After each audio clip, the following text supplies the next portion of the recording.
Buenas tardes a todos.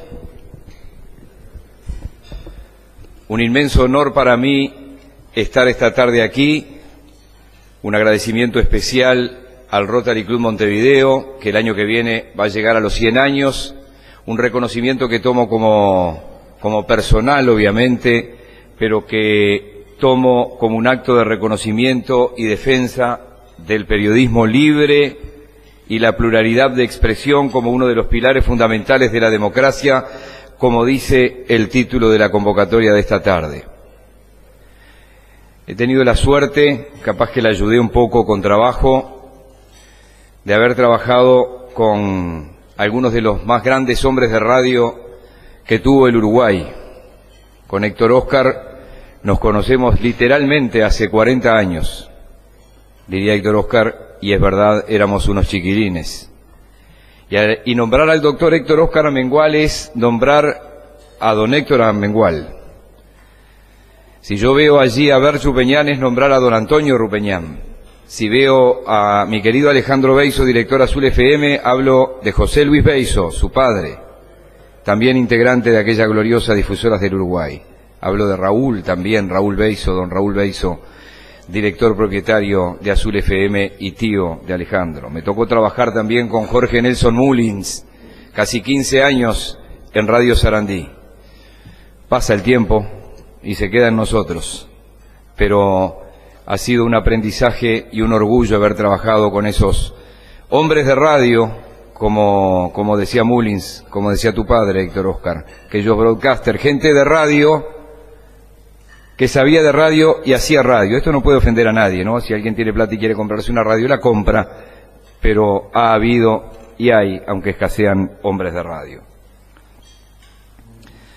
Quiero expresarles con absoluta honestidad que no pretendo bajo ningún concepto pararme en un pedestal para transmitirles hoy a secas que sin medios de comunicación privados y sin periodistas libres e independientes no hay democracia, es decir, aunque eso sea parte de la realidad, sino que quiero reflexionar sobre cómo los medios debemos seguir ganándonos día a día ese lugar y cómo el resto de la sociedad, lo que no son los medios, juegan este partido para que nosotros podamos cumplir nuestro papel.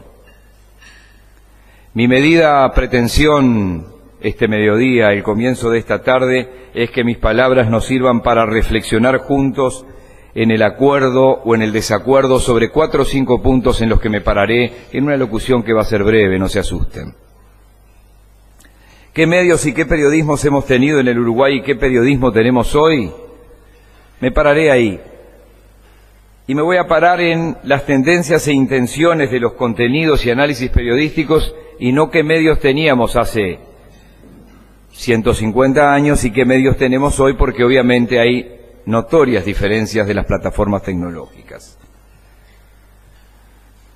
El presente y el futuro de los medios de comunicación. Me voy a parar ahí también la importancia fundamental del periodismo y los periodistas profesionales en tiempos de redes sociales que nos bombardean minuto a minuto con informaciones falsas, pretendidamente periodísticas y por ende la defensa a ultranza, con nuestro trabajo ético y riguroso de todos los días de generar credibilidad y confianza en quienes los leen, en quienes nos escuchan, en quienes nos ven a diario en televisión. Me pararé un segundo también en los medios de comunicación formales frente al gran desafío de demostrar su indispensable y relevante presencia en la sociedad, y más adelante también me voy a detener particularmente en la independencia, subsistencia y viabilidad económica de los medios.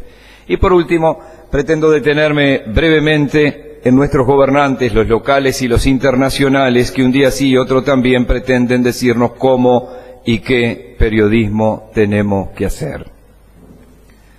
Comencemos. ¿Qué periodismo hemos tenido en el Uruguay y qué periodismo tenemos hoy? Repito, a nivel de contenidos, no de plataformas. Bueno, estamos en un edificio maravilloso del ingeniero Andrioni, de 1888. A casi 200 años de nuestra independencia, el periodismo en Uruguay y en el mundo ha sido durante décadas una exclusividad casi que de la prensa escrita, que luego, debido a la revolución y evolución tecnológica, fue cediendo terreno a la radio, a la televisión y a Internet. En primer lugar, quiero poner algunos ejemplos que muestran que no es de hoy ni del siglo pasado la pluralidad de medios en el Uruguay. Me voy a ir al siglo XIX, por eso hablé de este 1888. Daniel Álvarez Ferrellans, en su excelente investigación plasmada en su libro Historia de la prensa en el Uruguay, desde la Estrella del Sur a Internet, recoge algo que me parece vale la pena compartirlo. La Sociedad de Economía Política que presidía el doctor Carlos María de Pena, y estoy parado en 1882, publicó en los primeros años del gobierno de Santos un informe que daba cuenta del estado en que se encontraban las empresas periodísticas. Se podrán imaginar, Santos, militarismo, quería saber cuánto y cuántos podían molestar con la prensa libre a su gobierno. El doctor Carlos María de Pena, en este trabajo para la Sociedad de Economía Política, miren lo que escribe. Del cuadro estadístico surgía que circulaban en toda la República Oriental del Uruguay, 1882, 21 diarios, 40 periódicos o revistas, distribuidos 36 de ellos en Montevideo, 25 en los departamentos de campaña.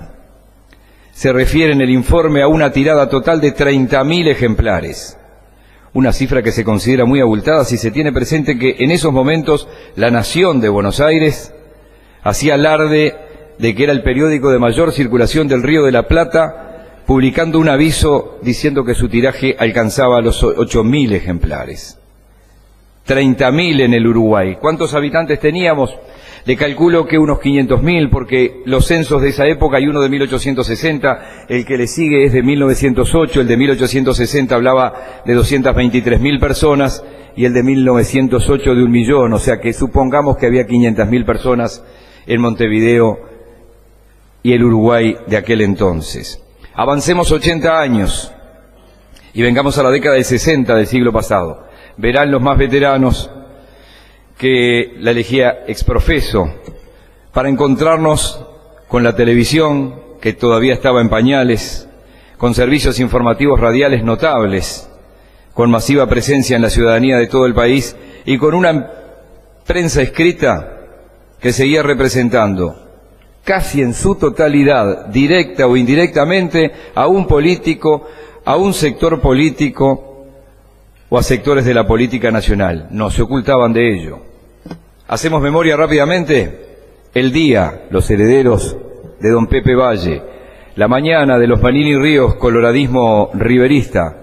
Acción, de Luis Valle, ya con periodistas como Jorge Valle o Julio María Sanguinetti. El País, fundado por Washington Beltrán y su larga tradición blanca. El Popular, diario del Partido Comunista, fundado en 1957. Época, vinculado al Partido Socialista y a otros grupos pequeños de izquierda que en aquella época dirigió al principio don Carlos Quijano y que en aquel momento cuando hablaban grupos pequeños de izquierda decían la ultraizquierda. BP Color, que los más veteranos recordarán fue el sucesor del Bien Público, que venía con una relación muy católica desde 1885, vespertinos como Extra, como El Diario, también perteneciente a la empresa Ceusa, todos siempre estrechamente vinculados a políticos y partidos. Hechos, semanario fundado por Sermán Michelini, el emblemático semanario Marcha, que venía de décadas anteriores. Primera Hora, del entonces ministro Agustín Acosta y Lara. La Democracia, el debate del Flaco Guadalupe, ¿te acordás cuando eras niño? Lo habrás visto subir la escalera del Espectador tantas veces. De frente, y ya estos últimos dirigidos por Federico Fasano, un joven Federico Fasano. Y paro acá, pido perdón por si hubo alguna omisión. Esa era la prensa escrita de los 60s. Ese era el panorama de diarios y semanarios de los 60s. ¿Hay quien cree que este tipo de periodismo es el que debió perdurar? A mí me parece impensable. A mí me parece impensable. Un periodismo partidario, militante y solo al servicio de la proyección política de sus dueños y editores. Prefiero otro periodismo, pero la dejamos por allí. ¿Cuánto cambió o no de esa realidad? ¿Qué periodismo tenemos hoy? ¿Qué periodismo es el que queremos? Bueno, yo simplemente en dos palabras, un periodismo ético, riguroso, que no trance con la corrupción y que apueste a la verdad y a la libertad, caiga quien caiga, me alcanza. Vamos a otro de los puntos que les mencioné en el arranque. El presente y futuro de los medios de comunicación y la importancia del periodismo y los periodistas profesionales en tiempos de redes sociales que nos bombardean minuto a minuto con informaciones falsas, pretendidamente periodísticas, en fin. La semana pasada el Ministerio del Interior tuvo que concurrir a un barrio donde lamentablemente una chica desaparecida fue encontrada en el fondo de su casa ahorcada. Pero fue a un barrio y a una escuela donde había desaparecido un niño de 5 años. Ningún padre frente a las autoridades del Ministerio del Interior pudo decir, era mi hijo el que decían que había desaparecido, no, era el hijo de Jorge, no, el de Héctor Óscar, no, lo repiten y mirá que sí que hay una camioneta blanca que está robando niños. Hace muchos años que en Buscadores ya demostré con un trabajo junto a la empresa Foco que esa camioneta blanca que robaba era la misma en México, era la misma en Guatemala, era la misma en Paraguay. No digo que no tengamos que tener cuidado y que algunas cosas lamentablemente no llegan y nos puedan llegar a pasar. Pero esto a veces es un divertimento, es una broma de mal gusto, el deseo de generar otra cosa puede ser una mezcla de todo esto. ¿Dónde quedamos parados los periodistas profesionales y los medios tradicionales frente a las redes? Alguien dijo, los periodistas están más amenazados que nunca, y yo les digo hoy aquí, ya que tuvieron la gentileza de invitarme, que los periodistas profesionales y los medios tradicionales estamos más vigentes que nunca. Yo no vivo de noticias falsas, mi trabajo lo toman o lo dejan, yo no vivo de tirar rumores infundados, yo no vivo de generar tensiones o conmociones por intereses particulares, yo no hago mandados a organizaciones políticas, sindicales o políticas, yo no tengo un sueldo del Estado, yo no me oculto en una identidad falsa, yo pongo diariamente a consideración de todos ustedes mi trabajo profesional, como tantos otros colegas en el país, mi reputación como persona, y con eso las redes aún no pueden. Con eso todavía las redes no pueden. Circula por ahí una frase que está muy buena, ¿no? Que dice que Facebook nos hace creer que tenemos una cantidad de amigos, Instagram nos hace creer que somos muy buenos fotógrafos y Twitter nos hace creer que somos periodistas. Es probable que muchos de ustedes se puedan haber cruzado hoy cuando venían para acá con un siniestro de tránsito, por ejemplo, ¿no? Y van y le sacan una foto y la suben.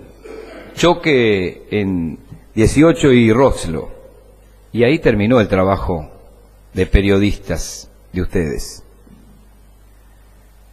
La noticia, el desarrollo, qué pasó, por qué pasó, qué pasará, la van a ver en la oficina, en un portal, en una radio la van a escuchar, en la televisión le van a ver las imágenes. O sea, no confundamos las redes sociales con el periodismo profesional.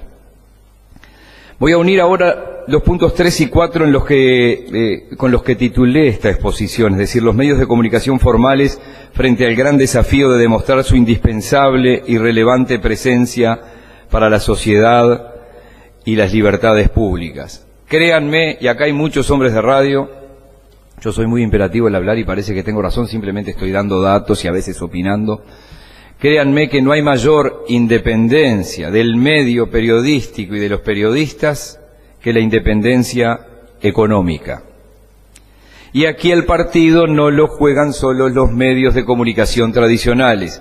Aquí también entran en juego factores comerciales externos y las reglas del libre mercado, bienvenidas sean, oferta y demanda, y también el manejo de la publicidad oficial de acuerdo al gobierno de turno. Un medio vive de la publicidad. Y esos ingresos a veces llegan o a veces no llegan, ya sea porque la propuesta es un desastre, porque no vende, o por múltiples decisiones empresariales y algunas también gubernamentales que pueden asfixiar a un periodista o a un medio. Ejemplos abundan. Tenemos en la mesa excelentes periodistas de búsqueda. Si un periodista llama a un empresario y el empresario le dice a ese periodista de búsqueda, si siguen publicando que le voy a vender un avión al presidente, les levanto el aviso, ¿qué hace búsqueda? Levante el aviso, publico la noticia. Levante el aviso, publico la noticia.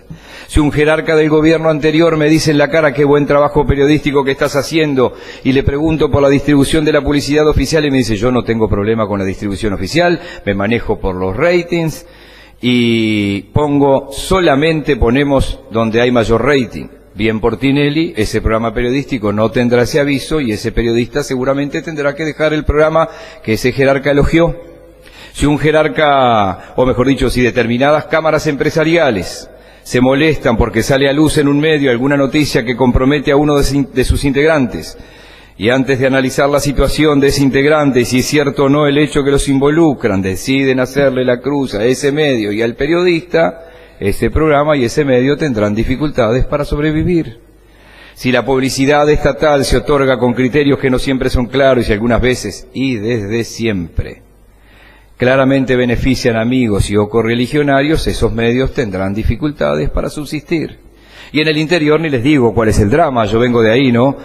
El medio es más chico y como se conocen todos, la libertad queda muy cercenada porque de repente el dueño del medio se crió obviamente con el jefe de policía, vive a la vuelta de la casa del intendente y se podrán imaginar qué periodismo sale de esas radios. Soy particularmente transparente y claro y diría un amigo mío, a veces haces sincericidios en público, pero estas cosas son las que pasan todos los días en los medios. Nuestros gobernantes, los locales y los internacionales, y sus pretensiones de decirnos qué periodismo tenemos que hacer. Y tomé 3 ejemplos. Busqué uno en Estados Unidos, busqué uno en Argentina, no me costó encontrarlo. En Argentina lo encontré enseguida, pero encontré uno fresquito y uno de nuestro país. ¿Se acuerdan ustedes de Axel Kicillof, ex ministro de Economía, actual diputado kirchnerista? Este señor dijo hace pocos días textualmente lo siguiente. Esto fue dicho hace 10 días en Buenos Aires por Axel Kicillof. Los medios masivos de comunicación se financian con empresas privadas a las que tienen que tratar muy bien. Son parte del pulpo de los grupos concentrados. Y la remata así. La información es un bien público y por ello la debería brindar solo el Estado porque es el único que puede publicar información objetiva. Los medios privados viven de la extorsión a los políticos. Parafraseando al ex canciller Moratinos, yo les diría, hombre, este tío no se ha enterado que Stalin ha muerto. Esto pasó realmente, ¿eh? Moratino se reunió con un jerarca del primer gobierno de Vázquez y le preguntamos qué le había parecido la reunión con ese jerarca y nos dijo en un corredor sin micrófonos esta frase. Este tío no se ha enterado que Stalin ha muerto. ¿Se acuerdan que era el canciller de Rodríguez Zapatero? El presidente de los Estados Unidos, Donald Trump, y otra perlita. No para de disparar críticas contra la prensa. Lo que tiene de bueno que como tiene tanto dinero, él no le pega al diario La Gaceta de Rocha, él le pega al New York Times, él le pega a la CNN, le pega al Washington Post. Lo único que tiene bueno es que pega arriba, sí, no se pelea con, desde Joe Frazier y Cassius Clay para acá se peleó con todos. Una frase de Twitter que la pueden ver. Escuché que en el programa de baja audiencia Morning Joe hablan mal de mí. Yo no lo miro. Es la loca de Mika Sesinski de bajo coeficiente intelectual que estaba sangrando fuertemente de un lifting facial. Donald Trump, presidente de los Estados Unidos. Obvio que no voy a poner ejemplos de Maduro o Putin, no, porque sería perder tiempo. En su primer gobierno, el presidente actual, Tabaré Vázquez, presentó una especie de ranking sobre qué medios y periodistas eran amigos o enemigos del gobierno. Diría mi amigo Jorge Gatti, algún alcahuete que todos los días se levantaba a ver quién lo apoyaba y quién no, y le dijo, toma esto, y él lo leyó. En estos días el presidente Vázquez está molesto porque el caso Vascuno ha tenido la misma trascendencia que el caso Sendik. O sea, 2 semanas contra 1 año y medio, está bravo. Está bravo. De todos modos, quiebro una lanza por el primer y el segundo gobierno de Vázquez. Nosotros en Buscadores no somos empleados del canal ni del Estado. Es una coproducción donde hasta este momento no hubo nadie que dijera, muchachos, aflojen, este tema sí, este tema no. Ni una vez. Y no me pasó en el gobierno de Valle cuando era director del informativo, cuando sí pasaba con otros presidentes anteriores. No con los presidentes, siempre hay alguno que es más realista que el rey y llamaba al director del informativo de turno a ver con qué iba a arrancar y con qué podía o no arrancar. Jorge Valle no lo hizo. Es una lástima que no esté acá, se lo dije alguna vez cara a cara agradeciéndoselo, yo no tenía nada que ver con él. Pero un día me tomó de ejemplo en un almuerzo parecido a esto y me dijo, vení, ¿cuándo te llamé o cuándo te llamó alguien para decir que debían poner o no en el informativo? En realidad la única exigencia que el doctor Rodríguez Villamil me hacía en aquel entonces es que si los obreros de FUNSA, estoy inventando una marca que prácticamente no existe, si el sindicato de FUNSA decía algo, él me decía, ¿y qué dijo la empresa? No quiso hablar, bueno, decilo, pero siempre meté 2 campanas por lo menos. La misma política de don Héctor Amengual. Poneme 2 campanas por lo menos. 2. Si son 3, son 4, son 5 mejor. Y que la gente se haga una composición del lugar de por dónde van los tantos. Quiero dejarles finalmente algunas reflexiones que me parecen muy importantes para culminar mis palabras. Cada mañana, a las 7 de la mañana, cuando comenzamos con Jorge Gatti, nuestro Poder Ciudadano Radio, ya con 10 temporadas en nuestra querida Azul FM, tenemos en Montevideo la competencia de 15 programas informativos y periodísticos muy similares. Muy similares. ¿Y saben qué?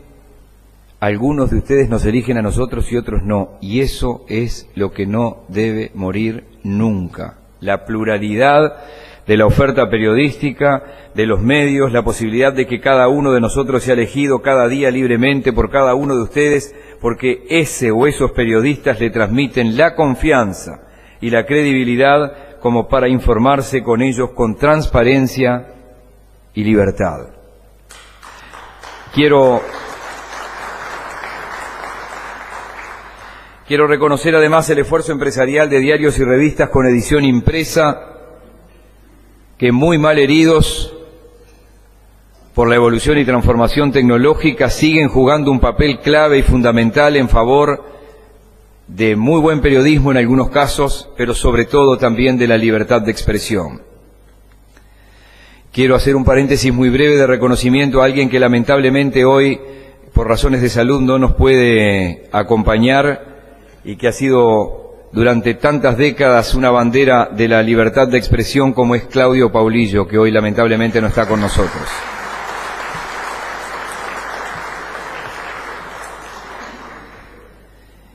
Y ese viaje que mencionaba Héctor Oscar, invitación del gobierno alemán y francés en el 2004, lo íbamos a hacer con Claudio, pero seguro vino Danilo Arbilla y le dijo a Claudio, tenés que ir a no sé qué cosa de la CIPA. Ya me llamó Claudio y me dijo, ya me clavaron con esto, y me fui con el querido Daniel Gianelli, el pelado Gianelli, que fue una maravilla. Estuvimos como un mes en Francia y Alemania visitando esas cadenas francesas y alemanas, donde ahí vimos que en Alemania y en Francia, por ejemplo, a pesar de que a veces tienen problemas, al igual que en la BBC de Londres, las direcciones de los canales públicos comienzan, por ejemplo, en el 2017 y terminan en el 2023, o en el 2022. Pasan de un gobierno a otro, es decir, no van con el gobierno de turno. Mientras los canales del Estado sigan siendo canales del gobierno, estaremos en un problema con los canales públicos. Pero bueno, es una opinión personal y después de ver cómo trabajan en esos países. Por último, quiero recordarles que el Uruguay, que hoy conocemos como país independiente y surgido de la Convención Preliminar de Paz, que ni siquiera se recuerda, fue el 4 de octubre de la semana pasada, ni siquiera se recuerda la Convención Preliminar de Paz, que es la que da estatus definitivo a lo que sería a partir de 1830 la República Oriental del Uruguay. Esa Convención Preliminar de Paz generó una comisión que debía crear la Comisión de Constitución y Legislación, que debía crear un proyecto de constitución, que fue nuestra primera constitución, la de 1830, con algunas virtudes y con muchísimos defectos. Recordarán ustedes que no votaban los militares, no votaban los policías, no votaban los esclavos, no votaban las mujeres, no votaban los analfabetos, votaban 50 o 60 acá alrededor de la plaza. Pero tiene cosas notables esa Constitución. Y tiene cosas previas más notables aún. Fíjense ustedes, José Longino Sellauri, o Longino Sellauri, que fue el constitucionalista que debió, el miembro informante del proyecto de Constitución, cuando lo presenta en su discurso, dice lo siguiente: revolví hasta que lo encontré casi que 2 horas del sábado muy temprano en mi casa. Dice Yauri, 1829, en cuanto a los derechos a preservar a los ciudadanos, ellos se ven diseminados por todo el proyecto. Entre otros muy apreciables, me fijaré solamente, para no ser tan difuso, en el de la libertad de imprenta, esa salvaguardia, centinela y protectora de todas las libertades, esa garantía, la más firme contra los abusos de poder que pueden ser denunciados inmediatamente al Tribunal Imparcial de la Opinión Pública, y en cuyo elogio dice un célebre publicista de nuestros días, 1829, que mientras un pueblo conserva intacta la libertad de prensa, no es posible que nos reduzcan a la esclavitud. Muchas gracias.